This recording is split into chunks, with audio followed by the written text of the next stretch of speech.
Welcome to Pathways to Peace, an IJR podcast series that digs deep into the efforts and the initiatives aimed at fostering long-lasting peace and reconciliation across the African continent. I'm your host, Nande Mbekela, and today we have a very special guest joining us. In this episode, we are honored to welcome Patrick, a senior project leader for Peacebuilding Initiatives Programs here at IGR and a key figure in the peace-building landscape. Patrick, could you please introduce yourself? Thank you so much for having me on this podcast. My name is Patrick Hajayandi, and as you said, I'm a senior project leader for the Great Lakes region within the Peacebuilding Intervention Programme at IGR. Yeah. Thank you.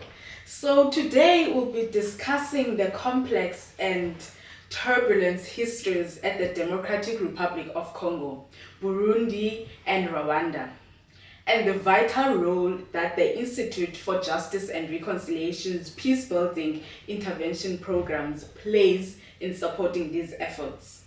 The Democratic Republic of Congo and Burundi and Rwanda share a complex and turbulent history marked by conflicts, political tensions, and cross-border insurgencies, particularly affecting the eastern DRC.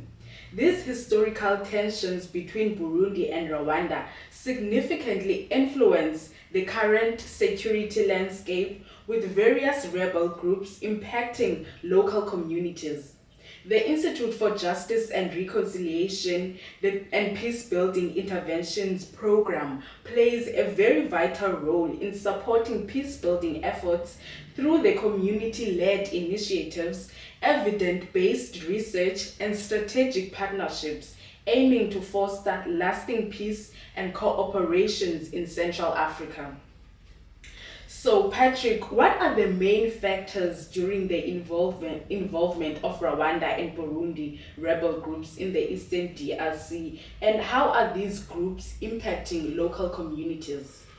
Yeah, that's a very important question because, first of all, what we have to know from, let's say, a very recent historical perspective is that the Eastern DRC has been affected by violence since 1996, just 2 years after the genocide in Rwanda. And it started as a spillover effect from the violence in Rwanda and the flow of refugees and also former military personnel who fled Rwanda and entered DRC with their weapons and with their all equipment.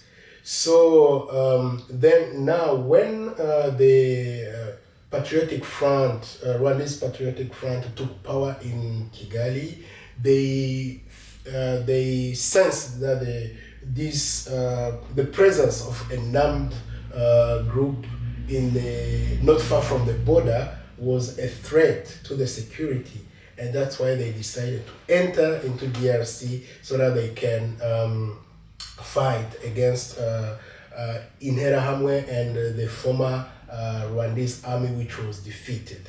So that's how the violence started. But now, once the Rwandese army was in Eastern DRC, and also we have to mention that even Ugandan army came in that area to support Rwanda, and Burundian army also went in. So that's really how the violence in that area became kind of intertwined. So what we see now is a continuation of the violence which started at that time. So how is the situation now?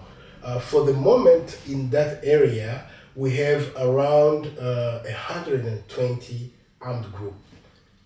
So some are small, some are bigger, but the group which is very well known now is called the M23, which is made of the minority Tutsis, some who used to live in Congo just from the time of from the colonial era, and some who, as you see from the report, the members of the current Rwandese army.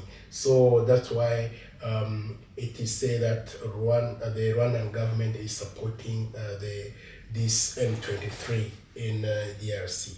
So this is one side, and this concerns particularly the northern Kivu, which is the northeastern DRC. But now there are also other groups operating in the southern Kivu, which is close to Burundi. And this includes some Burundian rebel groups which have found a safe haven in DRC. And also there are Rwandese groups operating in that area. Why they've chosen now DRC? There are several reasons. The first one is that from DRC it's easy for them to operate because of the presence of the minerals that they can exploit and still get some funding for their operations. Secondly, there has been a kind of absence of the central government from DRC. So you don't feel that the central government is very present, so which leaves a vacuum in that area. So this group are able to operate more or less freely without any pressure from the government of Congo. So those are some of the reasons they prefer to be based in that area. So now, what are the consequences on the communities? The main consequences, obviously, the threat, the security issue. There is a lot of insecurity in the area because this group are able to operate across border and attack some infrastructure in Burundi or in other areas and then go back to the safe haven. So the communities which live in the border area are constantly in this insecurity, and they are not really able to operate as they should if that area was safe and secure enough.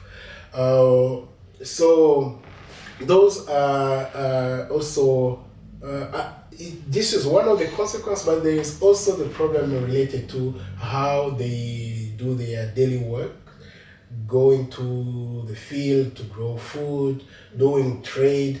All these activities are impeded by the insecurity caused by these armed groups.